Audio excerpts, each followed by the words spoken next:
Ivoiriens, bonjour. L'actualité est relative aux accusations du RADP, selon lesquelles l'opposition ivoirienne préparerait un coup d'État. J'aimerais rassurer les Ivoiriens. L'opposition ivoirienne ne prépare aucun coup d'État. Au contraire, l'opposition ivoirienne se bat contre un coup d'État. Et ce coup d'État qui est en train d'être préparé par le régime RHDP. Sinon, en Côte d'Ivoire, tout le monde sait que le père des coups d'État, il s'appelle Alassane Ouattara. En août 1999, Alassane Ouattara a été désigné candidat du RDR à l'élection présidentielle d'octobre 2000. Un mois après, en meeting au nord, il a déclaré « Je frapperai ce régime moribond et il tombera comme un fruit mûr ». On était en septembre 1999. En décembre 1999, il y a eu un coup d'État. Ce coup d'État, il a été applaudi par Alassane Ouattara. Les images sont encore là.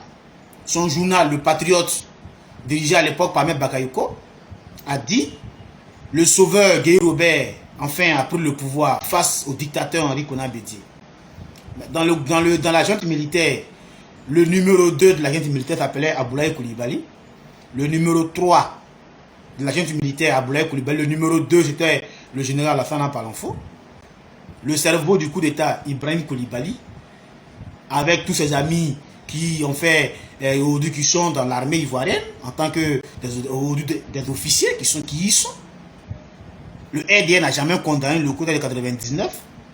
Je précise que ce coup d'État de 99 a fait libérer Amadou Gon Coulibaly, Henri Dagui Diabaté, Guédé Guina et certains militants du RDR qui étaient en prison, qui avaient été accusés et condamnés par le régime d'Henri Konan Bédié. Donc ils n'ont pas fini de purger les peines. Ce sont les armes qui ont permis à Dagui Diabaté et à Amadou Gon de quitter la MACA pour être dans le jeu politique en Côte d'Ivoire après les 2000. Dagui Diabaté était ministre de Guy Robert. Pour ceux qui ne le savent pas. Il y a eu l'actuel papa, le papa de l'actuel ministre de l'Intérieur, Issa Diakité, qui était aussi ministre. L'Ouest Vincent, Daniel Anikpo, tous ceux-là étaient des partisans d'Alassane Ouattara. Il était ministre, Ngolo Coulibaly était ministre. Et il y a eu, en 2001, janvier 2001, tentative de coup d'État de la Mercedes noire, avec les mêmes acteurs de 99 qui sont revenus. Alassane Ouattara, en 2001, mars 2001, a déclaré, je le cite, « S'ils veulent qu'on mélange ce pays, on va le mélanger ». En 2002, il a déclaré encore en meeting. Écoutez très bien cette phrase que je vais prononcer. Je n'attendrai pas 5 ans pour arriver au pouvoir. Mais on est en 2002. L'élection présidentielle se tient en 2005. Le président d'un parti politique en meeting dit que lui ne va pas attendre qu'on fasse des élections pour qu'il arrive au pouvoir. 2 mois après sa déclaration, les gens ont crépité le 19 septembre 2002. Mais de 1999 à 2002, toutes les tentatives de coup d'État qui ont eu lieu en Côte d'Ivoire avaient une seule revendication essentielle, la candidature d'Alassane Ouattara. Voici la seule revendication que les Poukis avaient. Donc quand des gens viennent pour revendiquer uniquement pour un individu, pourquoi vous ne voulez pas qu'on dise que c'est l'individu qui est le père du coup d'État? Son parti politique a toujours applaudi les Poukis. Le RDR, devenu du RHDP, a toujours applaudi la prise des armes pour revendiquer. En 99, en 2001, en 2002. Mieux, en 2004, l'Élysée nous a produit une note confidentielle dans laquelle elle a dit que Alassane Ouattara, au moment où Soro Guillaume demande aux gens de désarmer, lui en bas, il demande aux militaires de ne pas déposer les armes. En 2008, au congrès du RDA Yamoussoukro, Alassane Ouattara, parmi tous les hommes politiques de Côte d'Ivoire, a été le seul qui a demandé à des rebelles de rejoindre le RDA dans une alliance. Mais où on a vu ça? Vous qui n'aimez pas les armes, vous demandez à des hommes en armes de vous rejoindre dans une alliance politique. En 2010, Mariam Traoré, députée de Tengrela, a brandi dans une marche à Paris une pancarte sur laquelle était écrit Si Gbagbo reste, pas de désarmement. Ah, c'était le RDF qui marchait à Paris. Mais quand on ne désarme pas vis-à-vis du pouvoir légaliste et légitime, cela signifie quoi? Mais cela signifie que c'est un coup d'État qu'on prépare. Mais personne n'a fait quoi que ce soit. Donc de 1999 à 2010, personne n'a accusé le RDR. Personne n'a arrêté quelqu'un du RDR parce que lui, il voulait faire un coup d'État. Même Madame Bitogo, aujourd'hui qui est au RADP, qui parle et qui parle, mais il a été accusé de coup d'État en 2006.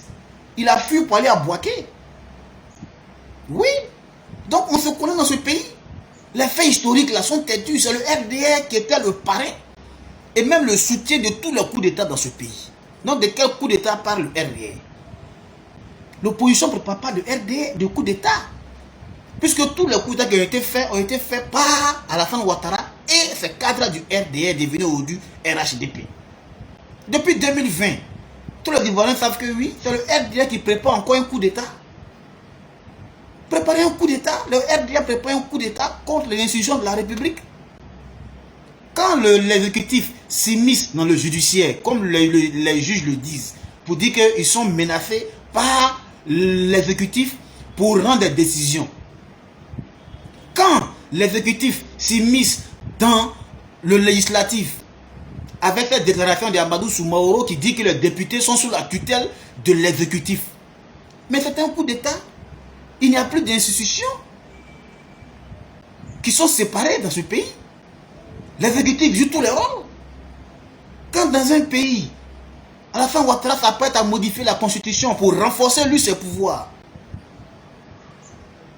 dans la Côte d'Ivoire dans laquelle nous vivons, l'exécutif dirigé par Alassane Ouattara se permet de condamner à 20 ans d'emprisonnement Gbagbo, condamné à 20 ans d'emprisonnement Blé Goudé, condamné à 20 ans d'emprisonnement Akossi Benjo, et s'apprête à condamner à vie Soro Diom pour une supposée tentative de coup d'État.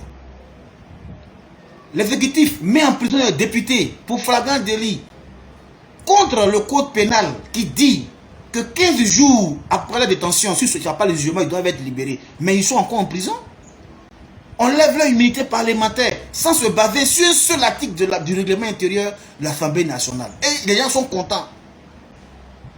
Alassane Ouattara met en place une commission électorale où lui seul est assis. Il a pratiquement 98% des représentants qui dirigent la commission électorale. Il est assis, il dit oui, c'est normal, allons-y.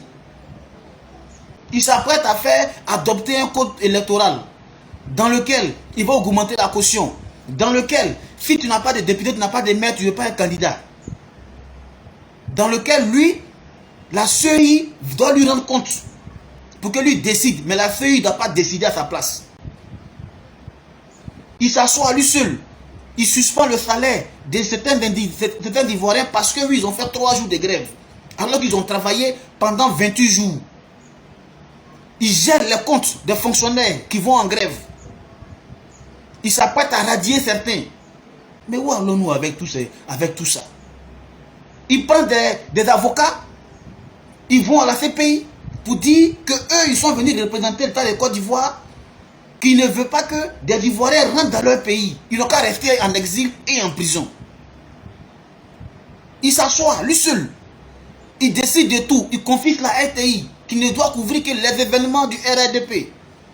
Il demande à ses ministres de prendre l'argent public pour aller confectionner les cartes de militants de lui, ses partisans seulement. Ils n'ont qu'à laisser les autres Ivoiriens. Seuls les gens du RADP doivent avoir des cartes d'identité. Alors que l'opposition demande simplement que les cartes d'identité soient gratuites pour tout le monde. Donc tu es RADP, tu es PDCI, tu es RDR, tu es FPI, tu es GPS, tout le monde va avoir la carte d'identité de façon gratuite. Mais lui, il a refusé et au même moment, il tire l'argent des caisses de l'État pour donner à ses cadres pour aller confectionner les cartes de lui, ses militants. Où on va être tout ça? Et pour ces cartes-là, il nomme l'enfant de Kafana Kone, le maire de Yopougon, qui est ministre dans le gouvernement. C'est son enfant que lui nomme pour gérer la confection des cartes d'identité. Mais c'est un coup d'État que le RDADP est en train de préparer. Et son coup d'État qu'il prépare, c'est de confisquer le pouvoir. C'est un coup contre l'État. C'est ce qu'on appelle coup d'État. Un coup contre l'État. C'est-à-dire le fonctionnement de l'État. Lui, il récupère tel que c'est établi dans la Constitution, dans le Code pénal, dans le Code électoral, dans le domaine intérieur de l'Assemblée nationale, tout ça là, lui, il mélange tout. Il prend tout, il froisse tout, et puis il assis dessus et il avance. Donc l'opposition ne prépare pas de coup d'État. C'est vous qui préparez un coup d'État. L'opposition vous dit de revenir à la raison et d'ouvrir le jeu démocratique à travers le respect des acquis démocratiques. Donc voici la précision que j'aimerais faire aux Ivoiriens.